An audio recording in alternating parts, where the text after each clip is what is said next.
ação coletiva, criando uma cláusula padrão para que vocês possam usar aí nas negociações coletivas. Que o artigo 3º da lei, ele insere uma seção dentro da CLT. Então, tudo que eu falo para vocês agora aqui é CLT, portanto, vínculo trabalhista, motorista empregado. Tá? Então, ao serviço executado, aplica-se os preceitos desta seção da CLT. Artigo 235B da CLT alterada, são deveres do motorista. São basicamente o que já fazem hoje em dia por regulamento, regimento interno. Estar atento às condições de segurança, conduzir com perícia, observar os princípios de direção defensiva, respeitar a lei de trânsito, né? Respeitar, em especial, as normas de tempo de direção e de descanso, tá? A obrigação dele também, é dever dele. É dever dele porque, se ele deixar de respeitar esse descanso aqui, vai receber multa de trânsito lá na frente, tá? Então, zelar pela carga, colocar-se à disposição de fiscalização, submeter-se a teste de programa de uso de droga. Isso aqui deu bastante confusão, porque o pessoal entendia o seguinte: então, eu como empresa, vou ter que ter um programa na minha empresa para ter isso? A lei quer dizer o seguinte, que quem tiver um programa, esse programa tem que ser amplamente divulgado, aí esse motorista está obrigado a submeter. Mas ele é obrigado a submeter e criar prova contra si. Não existe um preceito constitucional que diz que ele não é obrigado a criar prova contra si. Esse preceito da Constituição que diz que não é obrigado a fazer prova contra si, está mais ligado ao aspecto criminal. Tanto que na lei seca, quando você fala o seguinte, deixar de soprar o bafômetro, ele não vai fazer prova contra si, porque é crime de trânsito.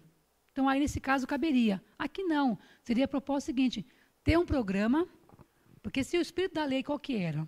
É evitar que pessoas, igual aquele pessoal falou no comecinho lá, use droga, bebida, durma pouco, dirija muito, sofra acidente, ou mata, ou morra.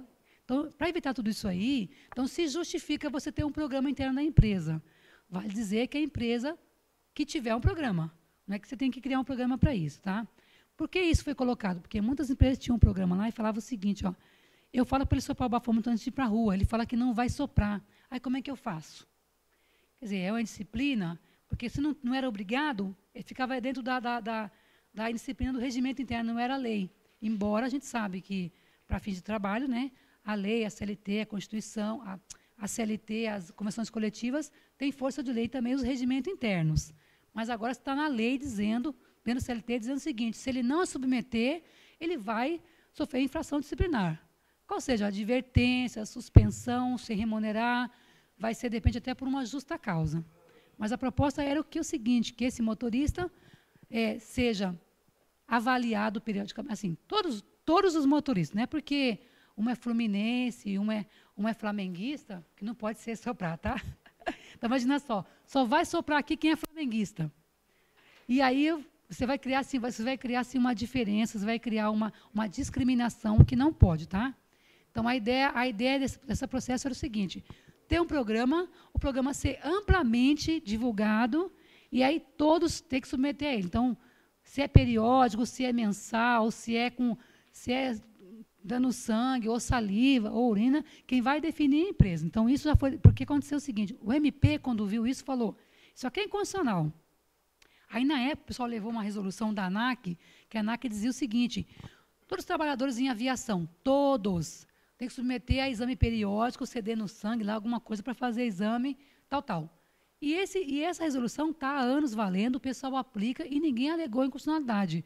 Por quê? Por uma questão maior, uma questão social de controle, de preservação da vida e da saúde do trabalhador, né? E também dos usuários. Pessoal, cai o avião lá, acaba tudo. Então, o pessoal entendeu, não, realmente, vamos deixar isso aqui, porque está dentro do escopo do processo social da criação da lei. O artigo 235 da CLT diz que a jornada diária será estabelecida pela Constituição. O que a Constituição diz? Que é de 8 horas diárias, 44 semanais. Que está lá, não conseguiu fugir muito disso. E também que se admite a prorrogação de 2 horas extras. Também não tem muita novidade em relação aos outros trabalhadores. Aqui define o seguinte, o que é o trabalho efetivo? É aquele que fica à disposição da tua empresa, à disposição do empregador, excluindo, logicamente, a refeição, o repouso, a espera e o descanso. Refeição, todo mundo já sabe. Então, refeição, vamos falar assim, mas falou só em refeição, não falou em refeições. Já levantaram essa questão. Eu falei, gente, refeição é gênero. Pode ser café da manhã, pode ser almoço, pode ser o jantar. Enfim, o intervalo que ele for fazer para a refeição tem que ser feito 6 cursos de horário de trabalho dele, tá? O repouso, que é o descanso normal dele. A espera, que é um tempo de espera, que é uma coisa nova, que eu vou falar um pouco mais à frente, que é novidade. E o descanso seria aquele descanso lá de meia hora a cada 4 horas, também que não conta na jornada de trabalho. Sendo assegurado ao profissional o intervalo mínimo de 1 hora para a refeição.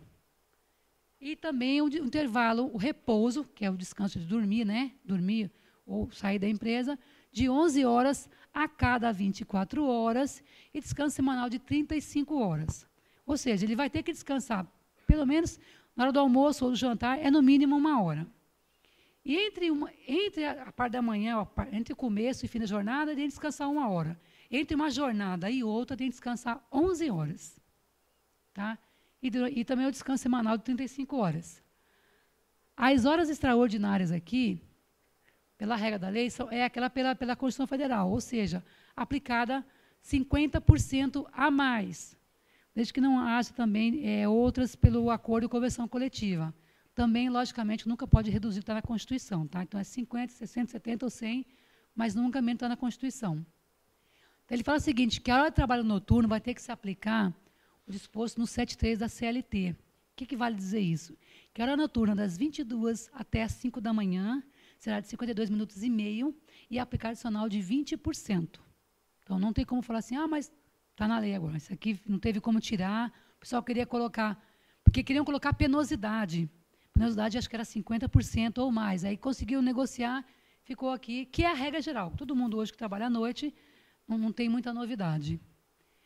E fala também aqui no parágrafo 6 que o excesso de trabalho num dia você pode compensar no outro dia, desde que haja um acordo em convenção coletiva ou acordo coletivo.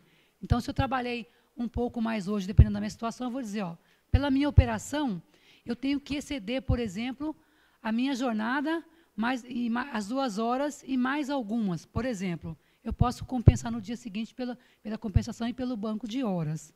Pode ver que a lei, ela muitas vezes aqui, ela fala do acordo de convenção coletiva.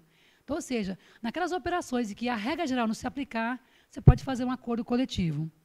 Nós, nessa reunião também de São Paulo, vamos também tratar da questão da compensação, do banco de horas, de você poder jogar num dia, jogar para o outro. Vamos tentar ver essas operações diferenciadas e criar algumas cláusulas padrões para poder atender essas mudanças aí de... Cada um tem uma operação, né?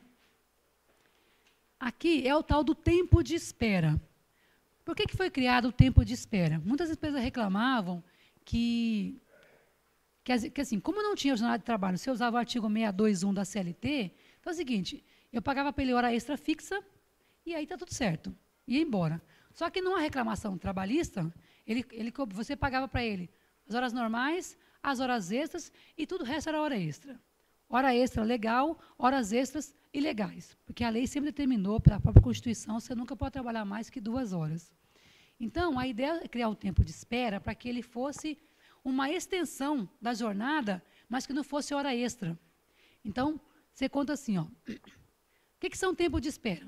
As horas que excederem a jornada normal de trabalho do motorista, em que ele ficar para carga, descarga ou fiscalização, não computando na jornada de trabalho do motorista e também não sendo hora extra. Vou pegar aqui só um exemplo assim, linear, de uma operação que nunca acontece, mas só para o pessoal entender, assim, didaticamente falando. Então, imagina aqui que 8 horas da manhã começou a jornada do meu motorista. 8 horas. Até as 5 horas da tarde, por que 5? 8 mais 8, 16, eu tiro uma do almoço, que você não conta como jornada, né? Que diz que não conta. 5 horas. Contando uma jornada de... Ai, que susto. Nem bebi, hein? Vamos derrubar a lei, ali. Então, assim, contando com a jornada de 24 horas, o que vai acontecer? Quando for 21 horas, ele tem que começar o descanso dele de 11 horas obrigatório, tá? Seguindo aqui a regra da legislação. Então, das 8 às 17, aqui eu sempre vou contar, assim, as 8 primeiras horas sempre serão jornada de trabalho, sempre. O que acontecer aqui, ó, as horas excedentes, a jornada normal do trabalho, em que eu tiver na carga, descarga ou fiscalização, isso aqui é tempo de espera. Qual que é a vantagem? O tempo de espera, você não tem limite. Pode ser 1, 2, 3, 4. Até mais, se for o caso. É que aqui não vai dar por causa dessa conta aqui. E a vantagem, ele é indenizado a 30%. A hora extra é remunerado a 50%. Então, para isso que foi criado o tempo de espera. Aí o pessoal questionou o seguinte, puxa, mas a carga geralmente acontece no começo da operação. Dentro, se eu ficar aqui, por exemplo, assim, 4 horas aqui esperando para carregar, fatalmente eu vou exceder aqui. O que vai acontecer? Eu não posso trazer isso aqui para cá e jogar como tempo de espera? Qual que é o receio disso acontecer? Se você faz isso sempre, você vai, nessas 4 horas aqui, porque, ó, por que eu coloquei 4 horas só? Ó, 24, eu tenho que tirar 11, que são um descanso de 11 horas que não se abre mão. Sobraram 13 horas. Eu vou tirar 1 hora de almoço. Vão sobrar 12. Essas 12 horas, eu vou tirar 8 de jornada, tá? Que eu vou cumprir. Vão sobrar aqui 4. Essas 4 horas aqui, que é esse espaço aqui, o que ele vai ser? Sempre, se não tiver o tempo de espera, seria sempre 2 horas extra e você ia perder 2 horas. 2 horas iam ficar assim, sem poder utilizar. Aí, criou o tempo de espera para que ele pudesse suprir. Então, a ideia é o seguinte, se eu passei aqui, excedi a jornada, estou em carga, descarga e fiscalização, o tempo que eu tiver aqui, até começar o início do meu descanso, eu posso ter o quê? 4 horas de tempo de espera, ou 2 de tempo de espera, ou 2 de hora extra, ou 1 de HE e mais 3 de tempo de espera. Então, eu posso fazer isso aqui. Então, a ideia do tempo de espera é para fazer isso aqui. Então, se o pessoal questionar, como o pessoal está questionando muito, vocês, está errado, porque isso não justifica ter isso aqui. Só que se eu coloco o tempo de espera aqui dentro, 4 horas, e jogo para cá, eu vou matar a hora extra. Não vai acabar as horas extras. E a ideia não é acabar, a ideia é ter um artifício para estender as horas extras a mais. À disposição, ali eu conto 8 primeiras horas, jornada. Se der jantar aqui dentro, tiro o jantar. Se der almoço, tiro o almoço. Então, deu 8 horas. A partir daqui, como é que eu estou? Estou em carga? Não. Estou em descarga? Não. Estou em fiscalização? Não. Então, eu só posso dirigir mais 2 horas.